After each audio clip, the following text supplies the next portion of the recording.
안녕하세요, 심플레이비입니다. 오늘은 2024년 버전 배틀필드 5 스나이퍼 가이드 영상입니다. 스나이퍼는 헤드샷 한 방에 하이리스크 하이리턴이 특징입니다. 헤드샷을 맞추면 원샷 원킬이지만 헤드샷을 맞추지 못하면 위험도가 올라가죠. 그래서 타 병과에 비해 난이도가 높을 수밖에 없어서 장거리에서 적은 킬수만 챙기는 일명 똥싸개 플레이를 하는 스나이퍼를 우리는 많이 봐왔죠.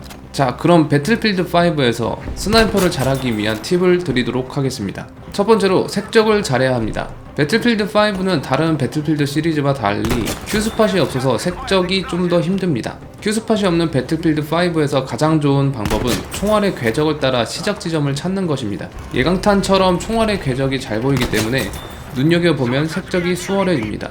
물론 스나이퍼 가젯 중 플레어를 잘 활용하면 일정 시간 동안 미니맵에 적 위치가 표시되기 때문에 미니맵도 수시로 보며 맵리딩을 하는 것이 중요합니다. 두 번째로 기본 에이밍의 위치의 중요성입니다. FPS 초보자분들이 놓치기 쉬운 부분인데 기본 에임을 적이 나올 만한 곳에 두고 다니는 습관이 굉장히 중요합니다. 에임을 땅에 두고 다니게 되면 에임을 적에게 두기 위해 움직여야 하는 마우스의 물리적 거리, 시간이 들기 때문에 불리해집니다.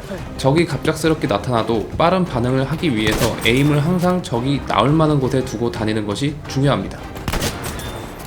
세 번째로 키보드 에이밍입니다. 배틀필드 5의 무기 특성 중 조준 시 60% 이동속도 향상의 무기 특성이 있습니다. 스나이퍼 무기 중에는 리엔필드, 게베어, 로스, 아리사카가 있습니다. 큐스팟이 없는 배틀필드 5에서는 줌을 안 켜고 모든 적을 찾기에는 힘들기 때문에 줌을 켜고 키보드로 움직이면서 적도 찾고 에이밍도 마우스와 키보드로 함께해서 적에게 역저격을 맞지 않으면서 정교하게 사격을 하는 좋은 기술입니다. 다섯 번째로는 스나이퍼의 가장 고급 단계인 리드샷, 끌어치기, 패줌 등을 천천히 연습해보기입니다. 리드샷, 끌어치기, 패줌은 모두 두 번째에 말씀드린 기본 에이밍과 매우 밀접한 스킬들입니다. 달려가는 적의 앞쪽에 미리 사격하는 리드샷, 줌인 상태에서 적으로 빠르게 마우스로 이동하여 사격하는 끌어치기,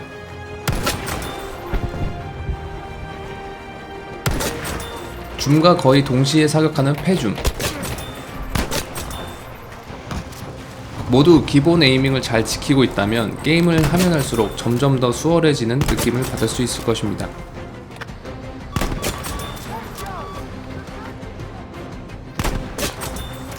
여섯 번째로는 모든 FPS 유저의 공통적인 상황인 나에게 위험이 되는 열린 각을 최대한 지우며 플레이하는 것입니다. 스나이퍼는 타 병과에 비해 줌을 하게 되면 시야가 줄어서 위험도가 더욱더 올라갑니다. 항상 이동을 하면서 나에게 지금 열린 각, 즉 적에게 사격을 당할 수 있는 각이 얼마나 될지 의식을 하는 것이 중요합니다. 킬을 하기 위해서는 일단 생존을 해야 하니까요. 위험한 각을 지우기 위해 플레어를 뿌려 적의 유무를 확인할 수도 있고 언패물을 활용해서 각을 지울 수도 있고, 그것은 상황에 따라 다르지만 열린 각의 개념을 인지하고 있다면 그전과 다르게 생존율이 올라갈 수 있을 것입니다.